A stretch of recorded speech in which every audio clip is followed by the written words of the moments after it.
Welcome to Purity class for December 2022. I do not own the rights to this music. Please have pen and paper ready to write down the scriptures for today's lesson and to study them on your own. The topic is Christmas. Everyone knows about Christmas.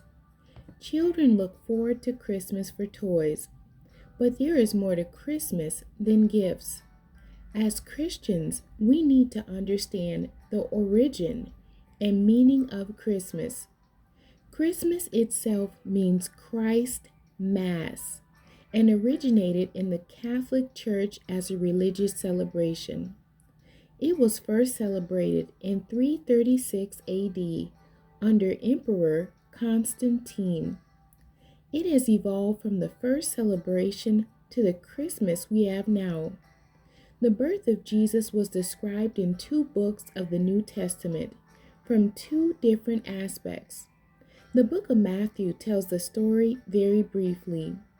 His goal was to establish Jesus as being the fulfillment of prophecy. Luke deals with the human side. It is this story that is told from the scriptures in a Charlie Brown Christmas.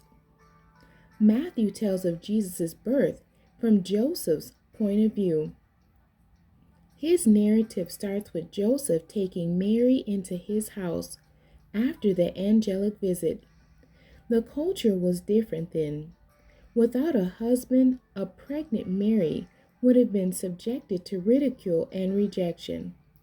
Under the law, she could have been stoned. An angel came to Joseph and reassured him concerning Mary. In Matthew, we also have the account about the wise men from the east. They came to worship the king. We have very little information about them, but they must have had some knowledge about Jewish scriptures because they refer to Jesus as King of the Jews. The old scriptures held many prophecies about Jesus' birth. The first prophecy was in Genesis.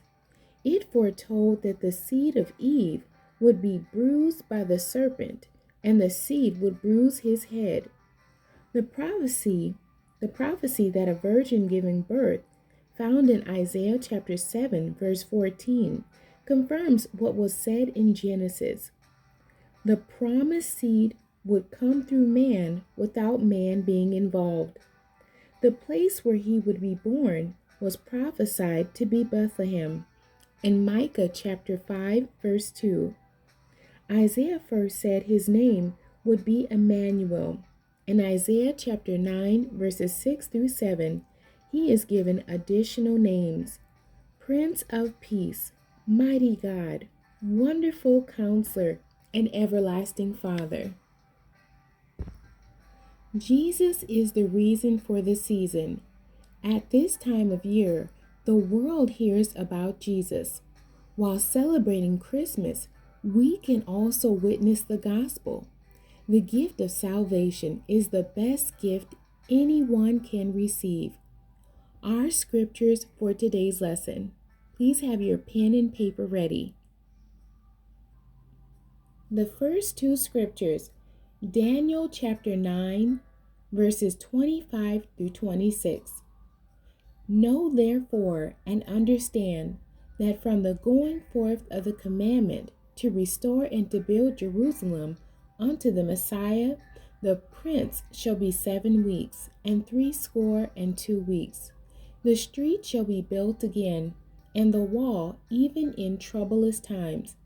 And after 62 weeks shall Messiah be cut off, but not for himself. And the people of the prince that shall come shall destroy the city and the sanctuary, and the end thereof shall be with a flood, and unto the end of the war desolations are determined. Hosea chapter 11, verse 1.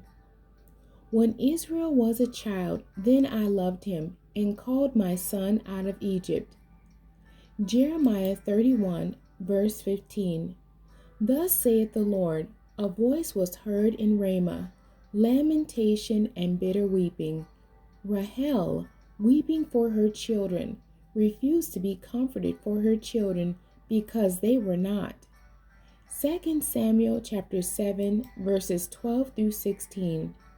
And when thy days be fulfilled, and thou shalt sleep with thy fathers, I will set up thy seed after thee, which shall proceed out of thy bowels, and I will establish his kingdom. He shall build an house for my name, and I will establish the throne of his kingdom forever. I will be his father, and he shall be my son. If he commit iniquity, I will chasten him with the rod of men, and with the stripes of the children of men. But my mercy shall not depart away from him, as I took it from Saul, whom I put away before thee. And thy house and thy kingdom shall be established forever before thee. Thy throne shall be established forever. Genesis 22, verse 18. And in thy seed shall all the nations of the earth be blessed, because thou hast obeyed my voice. Psalm 72, verses 10 and 11. The kings of Tarshish and of the isles shall bring presents. The kings of Sheba and Seba shall offer gifts. Yea, all kings shall fall down before him, all nations shall serve him. Isaiah 61, verse 1. The Spirit of the Lord God is upon me, because the Lord hath anointed me to preach good tidings unto the meek. He hath sent me to bind up the brokenhearted, to proclaim liberty to the captives, and the opening of the prison to them that are bound. Jeremiah 23, verse 5. Behold, the days come, saith the Lord, that I will raise unto David a righteous branch, and a king shall reign and prosper, and shall execute judgment and justice in the earth. Psalm 22, verse 16. For dogs have compassed me, the assembly of the wicked have enclosed me. They pierced my hands and my feet. That is the end of today's lesson. God bless you as you continue to study the scriptures. God will open up your understanding